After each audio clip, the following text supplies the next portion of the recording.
9,500가구가 입주한 서울 송파구의 한 아파트 단지. 부동산 중개업소로 빼곡하던 상가 곳곳에 임대 문의, 안내 문이 붙어 있습니다.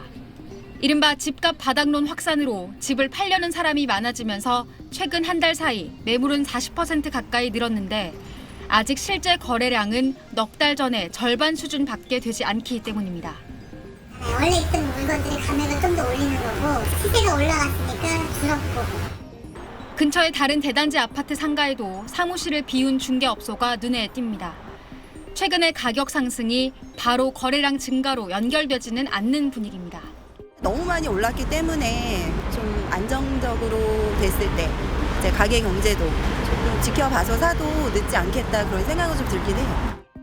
전세 사기 여파로 빌라 등 다가구 주택 전세 거래량도 80%나 급감했습니다.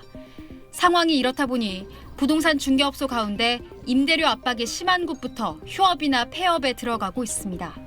실제로 지난 8월 폐업한 공인중개사는 1,161건으로 지난해 같은 기간보다 10.7% 늘었고 신규 개업은 10% 줄었습니다. 점점 폐업이 가속화되고 있는 분위기이기 때문에 전세 물량도 상당히 많이 줄었고요. 거래량이 늘지 않으면 중개시장도 사실 살아나기가 좀 어려운 부분이 있습니다. 파장이 컸던 일부 공인중개사의 전세 사기 가담이 신뢰를 떨어뜨린 가운데 중개 수수료를 아낄 수 있는 다양한 직거래 플랫폼이 등장한 것도 중개업소가 설 자리가 좁아진 배경입니다. SBS 희원입니다.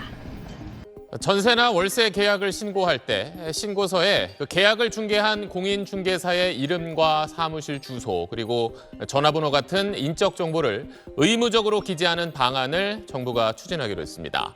국토부는 내년 1월 1일 시행을 목표로 새로운 주택 임대차 계약 신고서 도입을 위한 절차를 밟고 있다고 밝혔습니다.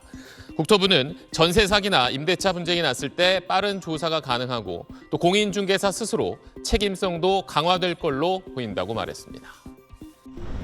27살 직장인 이소현 씨는 서울 강서구의 전세를 알아보고 있습니다.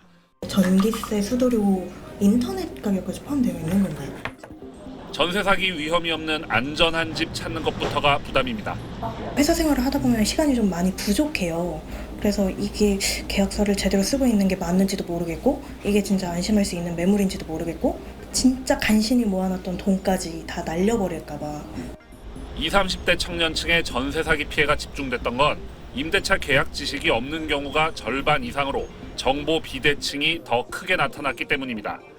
한 부동산 플랫폼 업체는 플랫폼의 역할을 단순 소개로 그치지 않고 믿을 수 있는 매물 확인으로 확대했습니다. 책임 중개 서비스인데 매물을 직접 확인하고 검증한 후 중개법인 자회사를 통한 계약서 공동 날인까지 하겠다는 겁니다.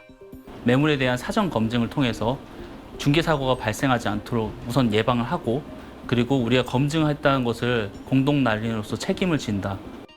또 청년이 많이 찾는 원룸과 오피스텔 등의 관리비 세부 내역을 보여줍니다.